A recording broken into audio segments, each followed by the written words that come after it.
2021 might not have been quite as stacked as the previous year, but I do believe it to be an intriguing year in gaming regardless. For example, it's the first full year with the new generation of consoles, which provided a peek at what's to come for later in the generation. And with interests as eclectic as my own, I was never bored for too long this year. So let's take a look at the best games that 2021 had to offer.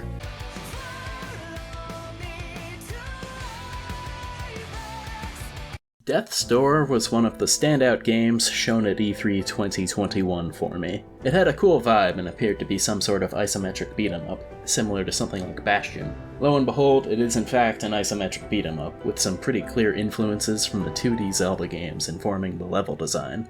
On top of that, you can use the souls you collect from fallen enemies to buy stat upgrades, such as movement speed, magic, and regular attacks. One cool mechanic that's present in the combat is that your regular hits are what recharges your magic. This is cool because right away it provides a couple of different angles with how you can choose to upgrade your crow. You could just opt for hitting really hard with your regular attack, or you could buff your magic attack and movement speed, use your magic for your heavy hits, and then use your now speedy basic attack to get your hits in and recharge your magic, and then move out of harm's way in short order. Overall, the combat, level design, and charming writing come together for an enjoyable experience that I think is best described as straightforward but effective.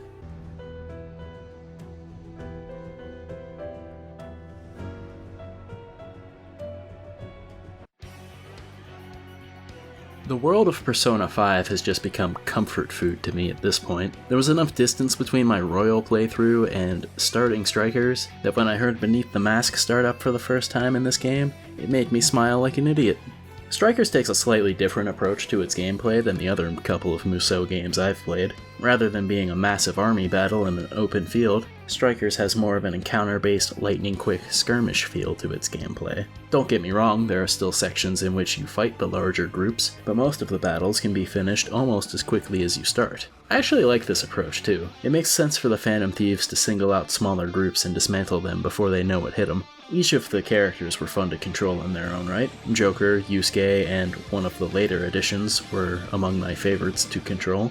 As far as the story is concerned, it is very much a well-done anime movie to Persona 5's TV show. It's just a lot of fun to see the party interact some more and go on another adventure. Each character feels true to how they were in the original game, and in the case of Haru, are given some much-needed focus. The major characters introduced in this game are all pretty solid as well, but I will skip the details to avoid ruining the surprise. Overall, the game was a fun addendum to the time I already spent with Persona 5. This summer vacation is one I look forward to experiencing again sometime.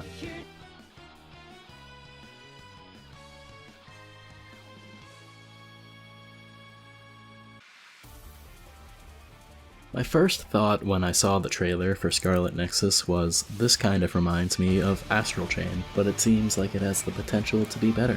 And you know what? Going off of that expectation, this game delivered. The game is a mix of hack and slash combat with a very RPG-leaning structure. This has its own share of benefits and drawbacks. On the positive side, the hack and slash combat is pretty well done. The two-player characters both feel different enough to be a decent change of pace when you switch to the other one, and having teammates that can combine their abilities with you opens up the field for a lot of fun experimentation. The drawbacks, however, come with it being paced like an RPG, with two different scenarios that have a lot of overlap. Scarlet Nexus is a 20 to 30 hour game if you only do one scenario, and closer to 40 to 60 if you do both of them, when at maximum it should have been 15 hours and had a revolving scenario that cycled between the two leads. Gripes with the length aside, I still enjoyed the story, I liked most of the characters, and despite thinking that I had the broad strokes of the plot down, the game still managed to surprise me in a few instances. All in all, I'm happy this game exists. It tries a lot of things, and even though it doesn't hit the mark with all of them, I believe it hits more than it misses. I'd definitely be up for a sequel. Or a game about Karin and Fubuki. I'd be all over that.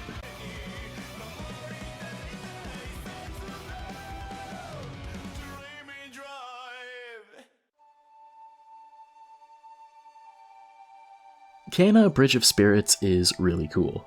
It centers around Kena, a spirit guide, who is easing the pains of lingering spirits as she makes her way through a devastated village up to a spirit shrine in the mountains. As far as the gameplay is concerned, Kena is a major throwback to the PS2 era of adventure platformers. thankfully with some modern touches like auto-saving and infinite lives. The combat is a decent challenge. I'm not going to claim that it kicked my teeth in at every turn like some people would, but I definitely died a few times when I wasn't on top of things. And in the atmosphere and presentation department, this game excels immensely. Up until this project, Ember Lab's background was in animation, which shines through brilliantly in the game's own animations and its filmic qualities. The gameplay of Kena may evoke feelings of PS2 platformers, but the vibe and tone it has reminds me of the Zelda series. It has a very friendly appearance, while its story carries a much more somber and poignant tone, all aided by the fantastic score brilliantly composed by Theophany. Kena Bridge of Spirits is a fantastic first attempt at a video game, and I cannot wait to see what Ember Labs goes on to create next.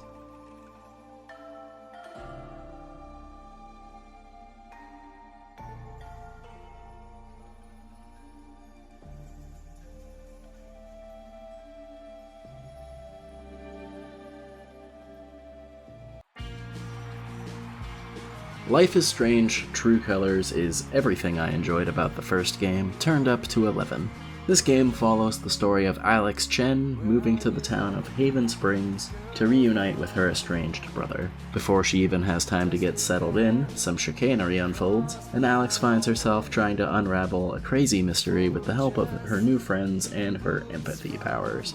There are so many marked improvements in the game. The teenage melodrama feels like it matured into something with a bit more weight to it. The characters in general all feel like they were written closer to being actual three-dimensional people, as opposed to what it would feel like if a grown man was trying to write for a teenage girl. The addition of motion capture also makes the characters feel way more lively. Gone are the days of every conversation being a shot reverse shot, and now we are treated to such delights as broomstick guitar jam sessions.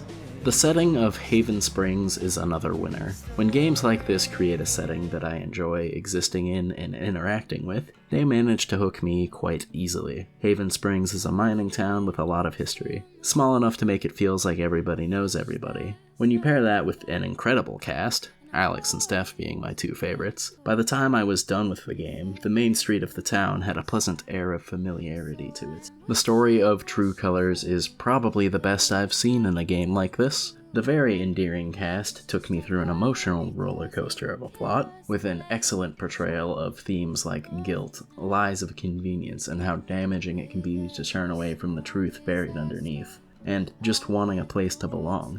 Life is Strange True Colors is excellent, and I will probably be visiting Haven Springs again before too long.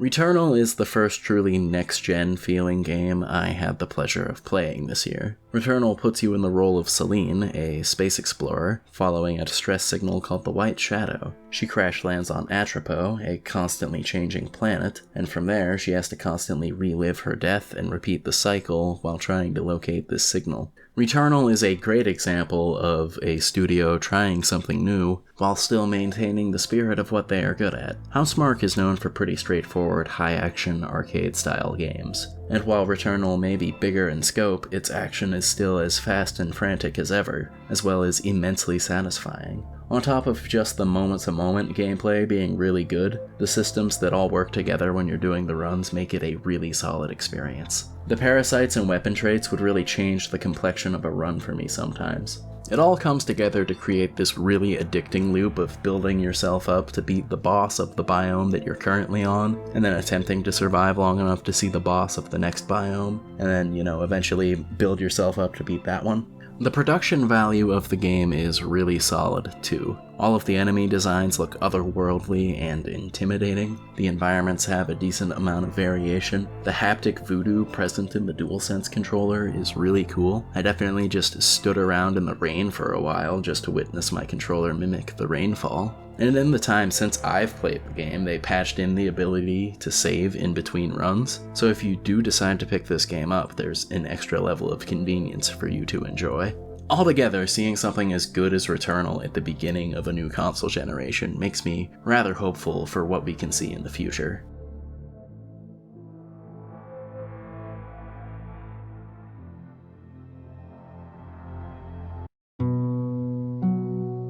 Maybe someday I will get tired of letting Kan Gao emotionally victimize me, but if that ever does happen, it's a long way off, because Imposter Factory was excellent. This third game in the To the Moon series, in a lot of ways, was not what I was expecting. Don't get me wrong, the game did exactly what I thought it would do in the sense that it made me feel every emotion. It was just how it went about accomplishing its goal that caught me off guard. For starters, instead of following Doctors Watts and Rosalind, you assume control of Quincy, who just seems to be a regular guy. The game opens on him making his way to this party where things seem to be a little off, to say the least. This is partly because Quincy doesn't seem to know why he's attending this party, and also partly just because he seems out of place. Before long, some chicanery goes down at this party, and the story begins to unfold. Tonally, one thing that really sets Imposter Factory apart from To the Moon and Finding Paradise is that the early game seems to really lean into the mystery aspect that is always present in these games. There were several instances where the music seemed to evoke something like quiet introspection rather than outright tragedy. Not that the two are mutually exclusive, but I think you get what I mean. The game eventually settles into what players of To the Moon and Finding Paradise would be more familiar with, and when it does it perhaps even better than the previous two games. The writing is just so natural and effective, and the relationship between Quincy and Linnery is this really endearing offsetting of each other's personality traits. A girl who is extremely goal-driven being offset by Quincy's laid-back nature, helping her take a step back and enjoy life a little bit. The whole game comes together to be one of the most emotional and intriguing video game stories I've experienced this year.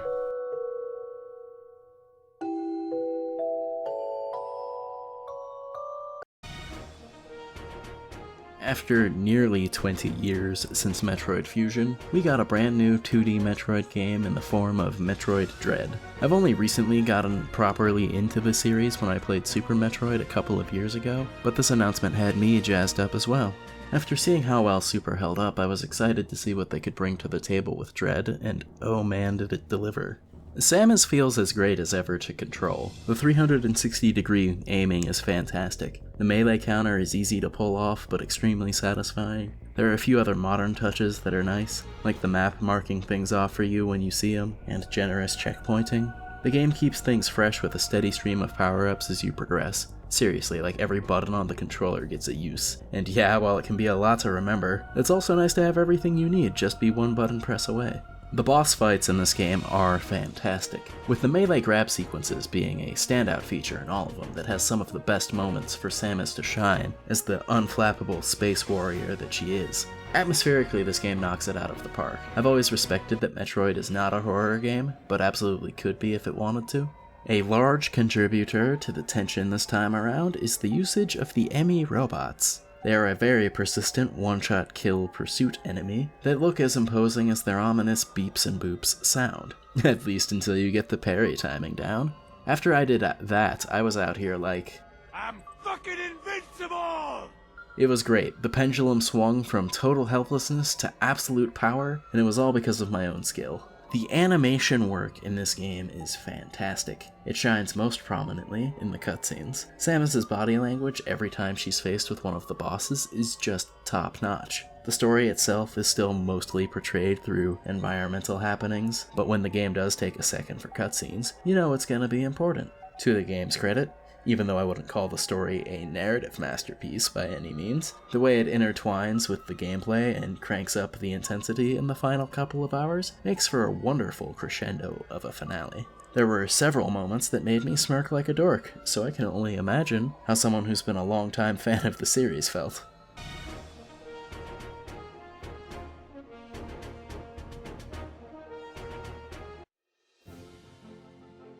I'm honestly a little surprised that this was not number 1, especially after I finished Metroid and still found myself liking Cris Tales more. Anyway, Cris Tales is a really cool game. I will start with a pretty obvious positive. Look at this art style. It is gorgeous. The number of times I would just stop and admire the environments. The Red Mountain and St. Clarity and the Rainbow Lake were two really big standouts to me. While I'm talking about the game's presentation, I'm going to quickly say that the music is also pretty great. The battle theme was really cool. It starts off with this typical kind of JRPG battle theme flourish, but then after a moment, a really cool electric guitar part kicks in like something out of a Tales game.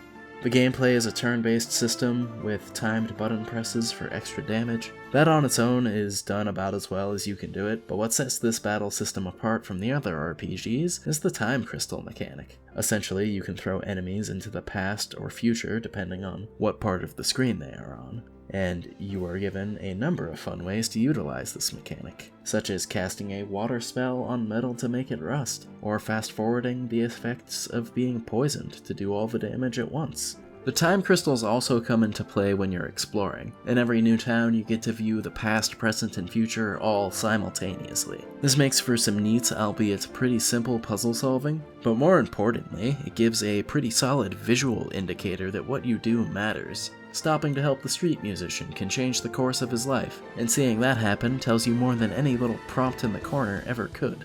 To call the story of Cris Tales derivative would be fairly accurate. But it's done in a way that I find charming. It feels like it's telling its own version of the JRPG story, rather than just being a Frankenstein's monster of common tropes.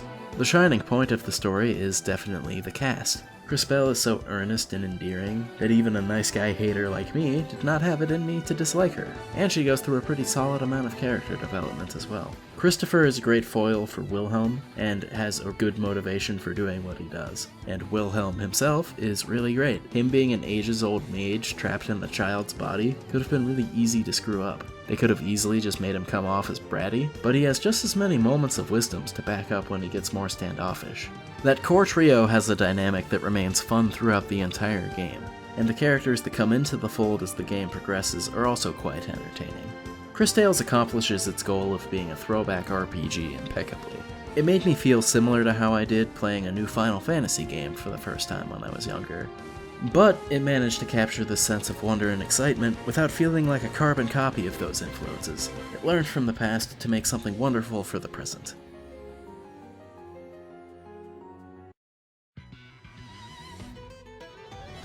What can I say?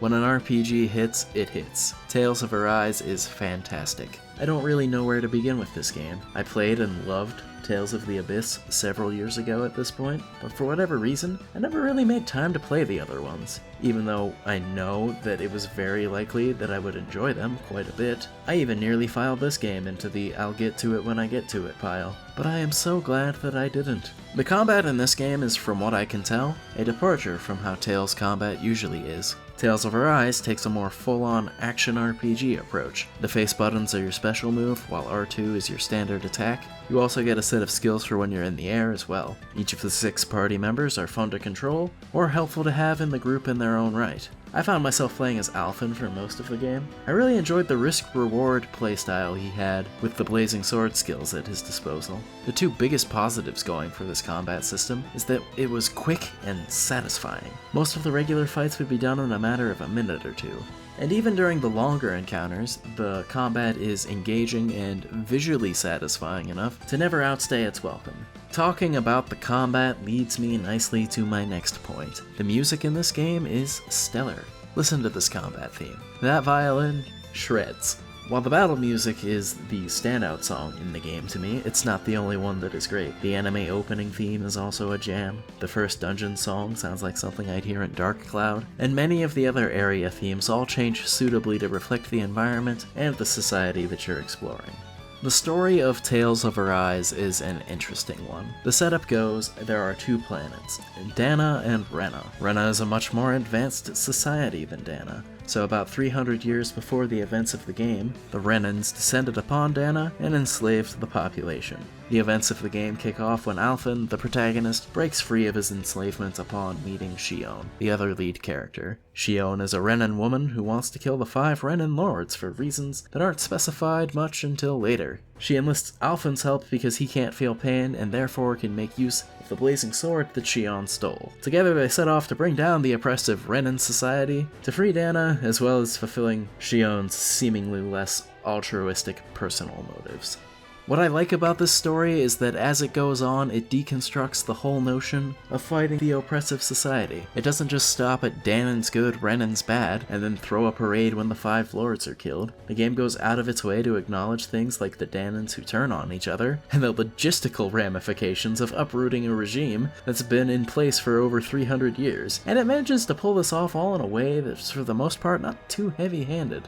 But as interesting as deconstructing a lot of typical JRPG tropes is, the reason I love this game is because of the characters. One of the Tales series' main strengths seems to be creating fun party dynamics, and Arise delivers on that and then some. On top of finding them all interesting in their own right, I love the way that they all play off of each other. There's the more obvious dynamics like the one between Alphen and Shion, which is like the backbone of the story, or Law and Rinwell always getting on each other's nerves, but the less emphasized yet ever-present kind of relationships are also great, like Alphen and Law's very sibling-like bond, or how Dohalim and Rinwell start bonding over the artifacts they find. These characters are all backed up by splendid performances, the standout to me being Erika Lindbeck as Shion, portraying the tragedy of this character impeccably. Even when I got towards the end of the game, and the story started being aggressively exposition-y, the characters and how they reacted to what was going on is what got me through what could have been a very boring affair if this was, say, a PS1-era RPG. Tales of Arise is an incredible game, with satisfying gameplay, backed up by an interesting story and excellent characters. Many people will see 2021 as the year that they cleaned out their backlog, but for me, I will always remember it as the year that I played Tales of Arise.